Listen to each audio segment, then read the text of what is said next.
pagi pemirsa yang ada di studio maupun yang ada di rumah. Jumpa lagi bersama saya Dede Nugraha dalam acara kesayangan kita, Indahnya Islam. Senang rasanya saya dapat menemani Anda selama 30 menit ke depan, tentunya dengan tema yang menarik dan narasumber yang berkompeten di bidang. Muncul banyak tantangan dalam dunia dakwah, terutama sejak berkembangnya ilmu pengetahuan dan teknologi, serta semakin kompleksnya masalah.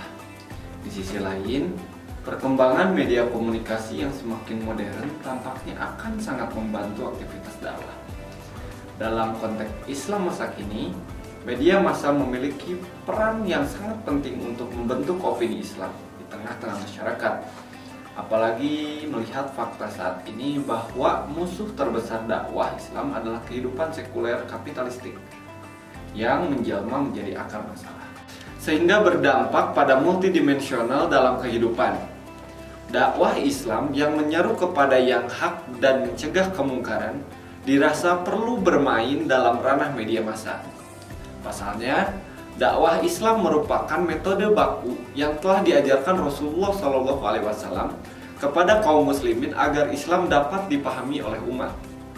Oleh karenanya, untuk mempercepat pemahaman umat agar bersedia kembali kepada aturan Islam secara kafah, juga perlu memanfaatkan media massa sebagai wasilah dakwah. Inilah sebabnya edisi kita kali ini, kita akan mengangkat topik yang sangat menarik, yaitu dakwah dalam media massa. Dan apa peran media massa dalam dakwah? Mari kita simak selengkapnya. Pemirsa, di studio kita sudah kedatangan tamu yang spesial. Ada Kang Davin, beliau adalah pengamat media, dan juga Bapak Ustadz Marshall. Beliau adalah sosok yang sangat disanjung karena dakwahnya yang luar biasa. Langsung saja kita sapa tamu kita hari ini. Assalamualaikum warahmatullahi wabarakatuh. Waalaikumsalam warahmatullahi wabarakatuh. Senang sekali rasanya Anda dapat hadir di studio kita hari ini. Jadi ada beberapa pertanyaan yang akan kita tanyakan. Kita buka pertanyaan pertama untuk Pak Ustadz Marshall. Boleh. Jadi sejak kapan Bapak Ustadz Marshall mulai berdakwah di media? Oke, ya tentunya sudah lama sekali ya.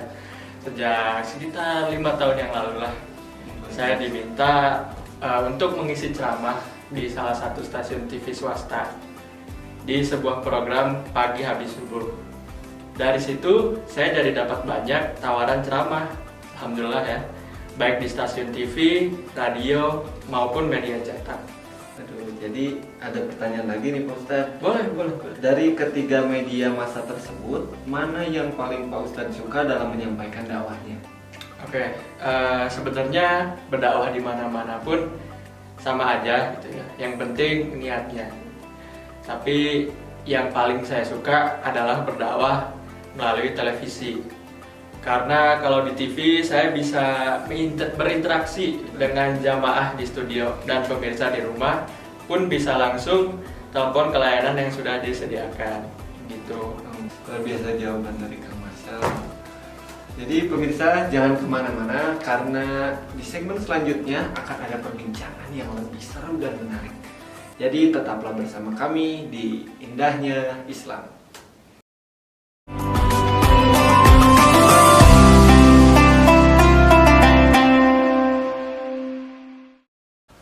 Terima kasih Anda masih tetap bersama kami di Indahnya Islam. Baik Pak Ustadz, kita melanjutkan lagi obrolan kita yang tadi. Boleh. Selanjutnya ada pertanyaan, bagaimana dakwah di media dapat tersampaikan dengan baik kepada mad'u? Pak Ustadz. Dalam proses komunikasi, pesan dakwah harus dikemas secara menarik, sebab media adalah pesan. Retorika pesan dengan karakter agitatif, dengan sentuhan kata yang inspiratif, diharapkan dapat memicu semangat objek dakwah atau mad'u, sehingga bersedia menerima pesan dakwah. Hal ini tentu berlaku pula dalam aktivitas dakwah, juga merupakan bagian dari proses komunikasi. Media yang digunakan pengembangan dakwah akan sangat berpengaruh kepada proses penyampaian pesan dakwah kepada mad'u. Apabila media yang digunakan tepat, pesan dakwah pun akan mudah diterima oleh mar'u, sehingga tujuan dakwah dapat tercapai. Jadi ada pertanyaan terakhir nih Pak. Boleh. Dari beberapa media massa yang digunakan sebagai alat berdakwah, mana yang lebih efektif menurut Pak Ustadz? Oke, kalau menurut saya sih media massa elektronik seperti televisi atau TV dan radio juga bisa menjadi sarana efektif demi tersebarnya Islam di tengah-tengah masyarakat. TV dengan tampilan visual, gambar dan suara mampu memberikan sebuah pesan dari para dai secara jelas. Demikian juga siaran radio, meskipun hanya bisa dinikmati dalam bentuk audio atau suara, juga tidak kalah efektif untuk menjadi sarana dakwah. Kedua jenis media elektronik, terutama jika jangkauan STAR sampai ke daerah terpencil sekalipun, sehingga pesan dakwah dapat diakses oleh segenap kalangan masyarakat dari kota hingga ke desa. Apalagi di zaman yang serba modern ini, televisi dan radio bukanlah tergolong barang mewah lagi, sebab seluruh kalangan masyarakat sebagian besar dapat menjangkau atau menikmati siaran dari kedua media elektronik tersebut. Begitu. Wah, sangat efektif sekali ya Pak Ustadz. Masya Allah. Baik pemirsa, jadi berdakwah yang paling efektif jika melalui media massa itu dengan menggunakan televisi dan radio. Seperti yang sudah dipaparkan oleh Pak Ustadz kita tadi, bahwa dengan menggunakan kedua media massa tersebut memberikan sebuah pesan dakwah dari para dai secara jelas. Baik, kita akan beralih ke tamu kita yang kedua, yaitu Kang Davin sebagai pengamat media. Langsung saja ya Kang, saya ingin bertanya. Jadi pertanyaan pertama ya Kang, menurut Kang Davin bagaimana perkembangan dakwah di media massa saat ini? Baik, pertanyaannya sangat bagus sekali ya. Jadi perkembangan media komunikasi pada masa terakhir menunjukkan perubahan cukup mendasar.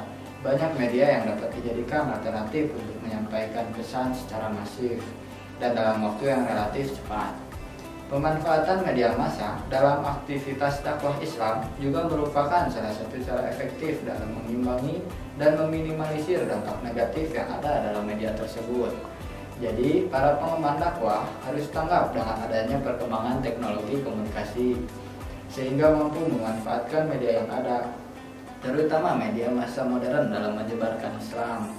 Dakwah yang mengajak kembali pada kehidupan Islam sebagaimana yang dicontohkan Rasulullah SAW memiliki konsekuensi universal dalam penyebarannya. Oleh karena itu, disinilah urgensi penggunaan media massa dalam dakwah demi tersebarnya Islam ke seluruh penjuru dunia. Begitu. Untuk pertanyaan kedua nih Kang, dengan adanya dakwah melalui media massa yang semakin banyak sekali, bagaimana pendapat Akang tentang itu? Baik, dengan pendapat saya ya, tentunya sangat bagus sekali ya, masyarakat jadi dapat melihat dan mendengar dakwah di mana saja tanpa harus ikut pengajian di luar. Walaupun itu juga sebenarnya penting sebagai silaturahmi dengan sesama muslim. Tetapi bagi yang sibuk dan tidak sempat bisa melihat dan mendengarkan melalui media massa seperti melalui radio merupakan salah satu sarana berdakwah yang efektif. Apalagi di segala penjuru bisa menjangkau dakwah dengan adanya radio. Bagi masyarakat pada umumnya yang kurang mampu pasti mengerti dan memahami radio dan fungsinya.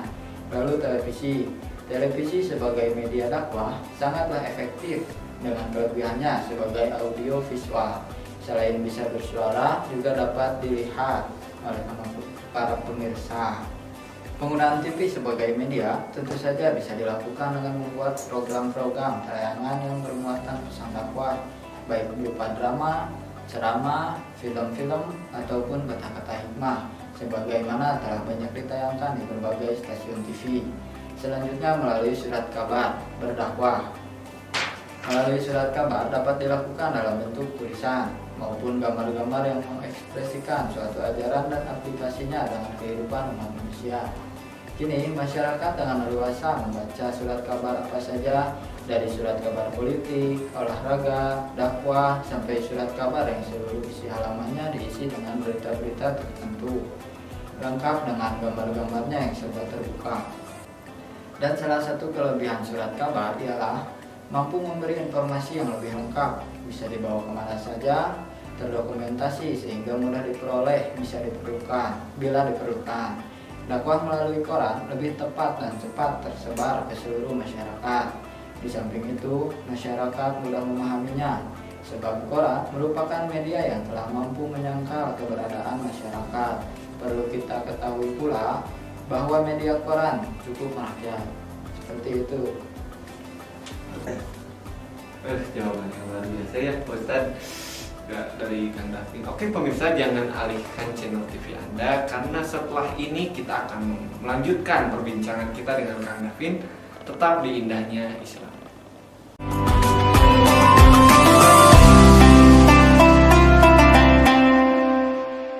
Ya, Anda masih bersama kami di Indahnya Islam, melanjutkan perbincangan kita dengan Kang Davin yang tadi sempat tertunda ya Kang.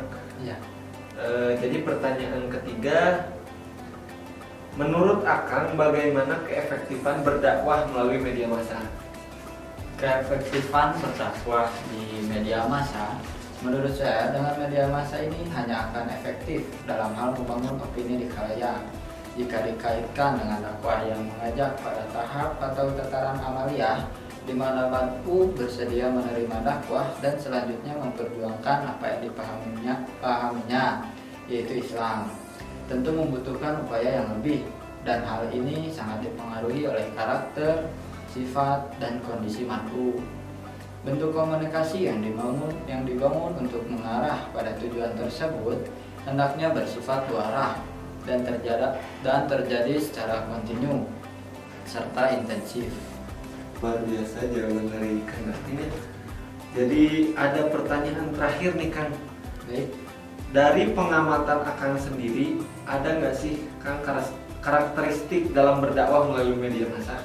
Nah, menurut saya karakteristik berdakwah dalam media massa tentu ada. Yang pertama, harus informasi dakwah melalui media massa tidak dipengaruhi oleh reaksi khalayak mad'u, tetapi terkendali oleh dai pengemban dakwah. Oleh karena itu, seorang programmer dakwah media massa dituntut bisa membaca kecenderungan umum di masyarakat yang dapat dipertimbangkan dalam menjadikan menu siaran, sehingga siaran dakwah banyak disukai oleh para mad'u. Yang kedua, dalam dakwah melalui media massa, reaksi mad'u terbatas melalui beberapa hal saja, seperti surat pembaca, telepon dari pendengar radio atau TV, berbeda dengan dakwah melalui tatap muka yang diterima secara langsung. Reaksi mad'u banyak macamnya, seperti tertawa, menangis, bertepuk tangan, teriakan, gerakan tubuh, dan lain sebagainya.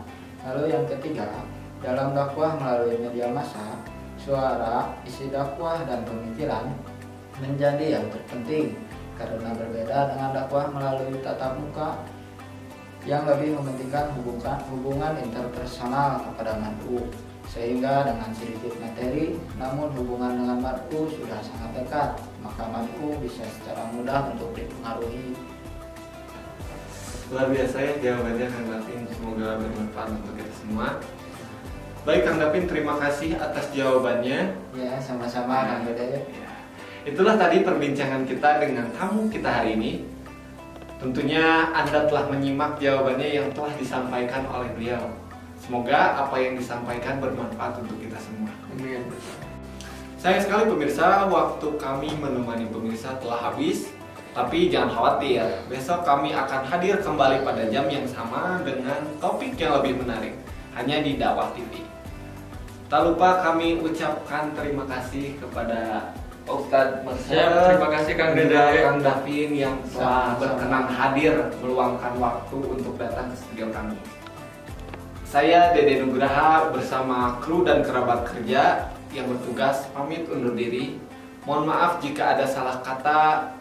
Wassalamualaikum warahmatullahi wabarakatuh.